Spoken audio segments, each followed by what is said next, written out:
그때서부터 경쟁을 시키겠다는 거예요. 공부를 해야 된다. 그때서부터 공부해야 된다고.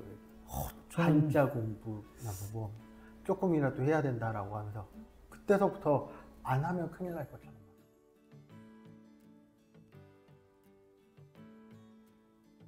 안녕하세요. 책임있는 형제들입니다. 네, 오늘은 불변의 법칙 5번째 시간입니다.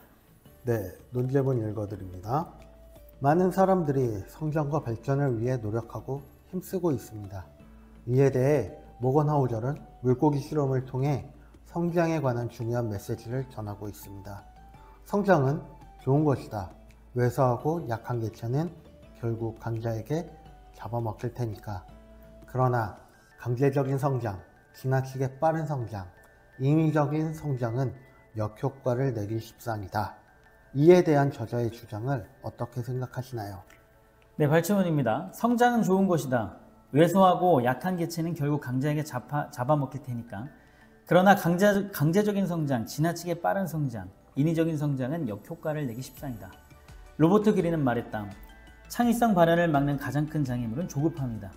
중간 과정을 신속하게 끝내고 세상을 깜짝 놀라게 할 결과물을 빨리 내놓고 싶은 그 불가피한 욕망 말이다.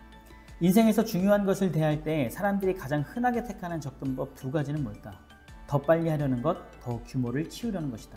언제나 그게 문제였다. 그리고 앞으로도 계속 그럴 것이다. 네.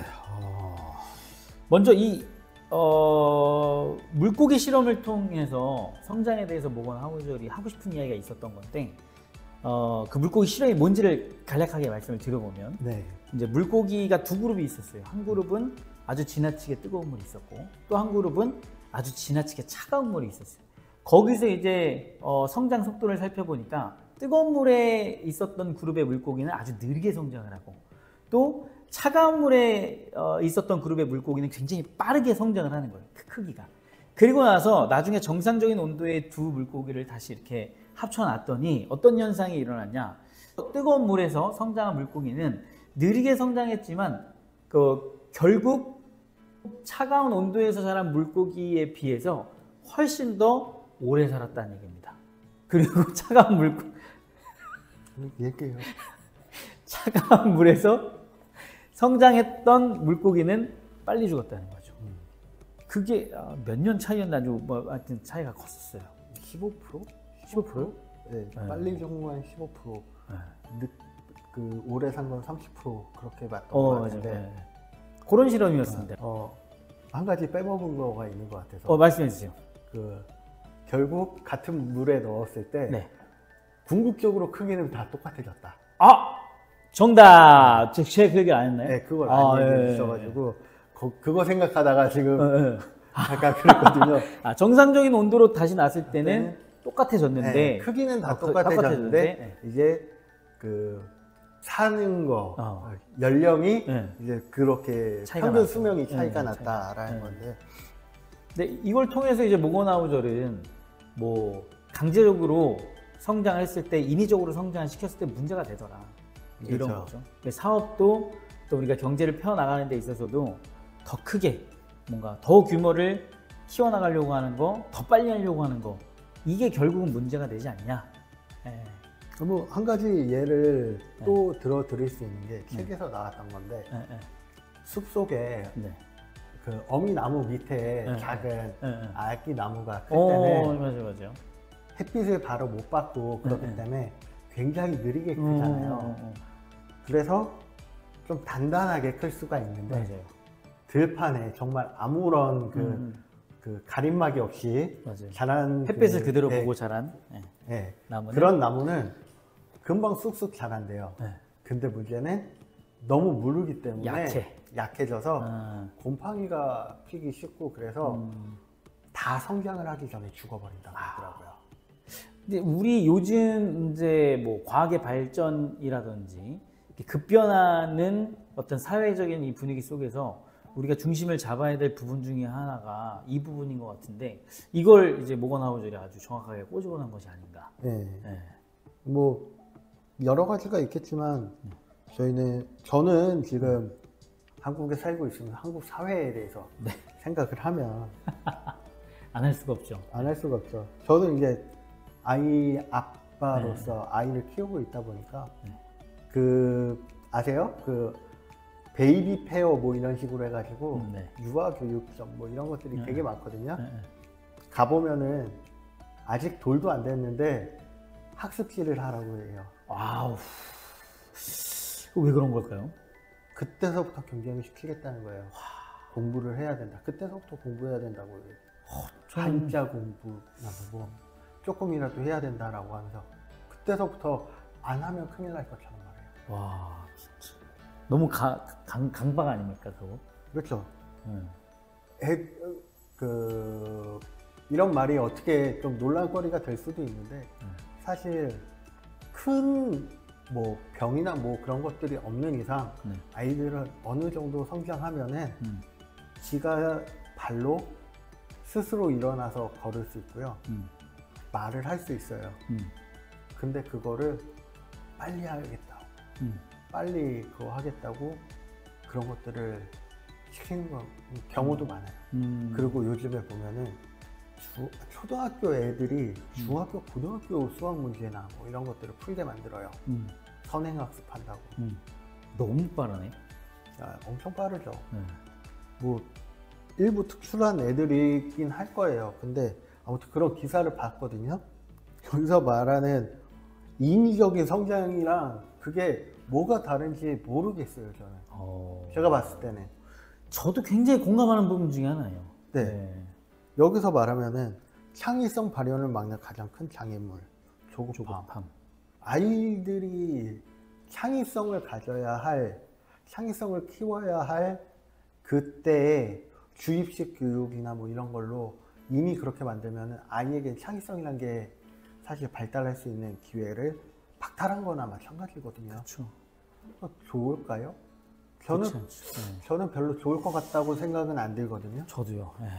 근데 뭐 어떤 부모님들은 그게 더 중요하다고 생각하시니까 그렇게 했겠죠. 좀 이건 논란의 여지가 있는 것 같아요. 그래서 뭐 교육관이란 것이 다를 수도 있고 뭐 그렇긴 한데 저는 우리 사회가 너무 강제적으로 인위적으로 빠르게 성장시키려고 하고 그런 것들이 너무 눈에 보이는 것 같아서 그게 좀 아쉬운 것 같아요. 그 똑같은 그 장에 나와 있던 다른 글이 하나가 있어요. 뭐가 있죠? 인위적 성장 촉진은 조직 손상을 가져올 수도 있고 손상된 생체 분자의 관리 및 회복에 쓰일 자원이 대신 빠른 성장에 사용될 수 있다고 한다. 반대로 느리게 성장한 경우에는 관리 및 회복에 할당되는 자원이 증가한다 라고 돼 있거든요. 한마디로 성장에 초점을 맞추면 성장은 빨리 할 수 있는데 뭔가 다치거나 뭐 그랬을 때 회복이 느려요. 회복이 안 돼요. 느린 거 느리게라도 되면 되는데 안 될 수도 있는 거거든요, 사실. 얼마 전에 사회 뉴스에서 나온 부분이 있는데 의대생이 여자친구를 데이트 폭력으로 살해한 경우가 있었어요. 그 친구가 어떤 친구냐면은 수능 만점자였나? 그럴 거예요 아마. 아 진짜요? 뉴스에 나왔던 사람이에요. 수능 만점으로.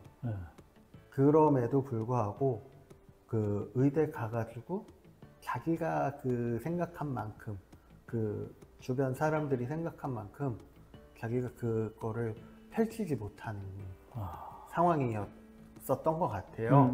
뉴스로 봤을 때는. 그러다 보니까 자존감이 낮아지고 멘탈 케어가 안 된 거죠, 어떻게 보면. 결국 그래서 이런 큰 사건이 발생하게 됐는데 똑같은 것 같아요. 성장에 몰빵해가지고 에너지를 성장에 몰빵했기 때문에 자기가 뭔가 뭐 쓰러지거나 뭐 케어해야 되는 그런 부분에 있어서는 에너지가 써본 적이 없으니까 그렇죠. 어떻게 하는지를 몰라서 그런 식으로 무너지는 거죠. 저도 이 창의성 발현을 막는 가장 큰 장애물이 조급함이라고 했는데 저는 몇 년 전부터 이 부분을 굉장히 속으로 되뇌이고 있습니다.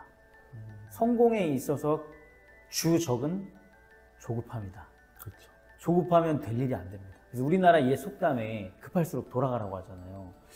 선조들의 지혜를 엿볼 수 있는 그런 속담이 아니었나 싶기도 한데, 아무튼 조급하지 않고 또 인위적이고 뭔가 강제에 의해서 성장하는 것은 반드시 역효과가 일어나기 마련이다. 그러니까 인간적이지 않은 모습으로 결국은 뭔가 실추된다? 그렇게 될 수밖에 없는 것 같아요. 너무 안타깝습니다. 그래서 이 부분들을 꼭 이제 뭔가 우리 구독자분들과 나누고 싶어가지고 이 발췌문, 논제문을 가져온 것 같은데, 제가 아무튼 때에 맞게 성장하는 것이 매우 중요하다는 생각도 들고, 자연스럽게, 그러니까 순리대로라고 해야 되나요? 순리에 따라서 자연스럽게 뭔가 성장을 이뤄가는 것도 굉장히 중요하지 않을까. 사실 이 논제문을 보면서 저는 그 생각도 했거든요. 이 공간에 대해서 키우면서 자꾸 조급함이 들거든요. 하나를 더 내볼까. 수익이 아직은 그닥 없기 때문에 진짜 어떻게 딱 똔똔 나가는 돈이 들어온 돈과 나가는 돈이 어쩜 그렇게 정확하게 일치하는지 조금 더 나와줬으면 좋겠는데 그게 안 나와요.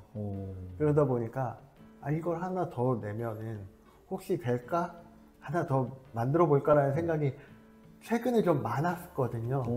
근데 오늘 요번에 이제 이 책을 읽으면서 이 논제문에 있는 이 문장을 읽으면서 그래, 참아야겠다. 참는 능력이 더 필요하다고 하잖아요. 참아야겠다.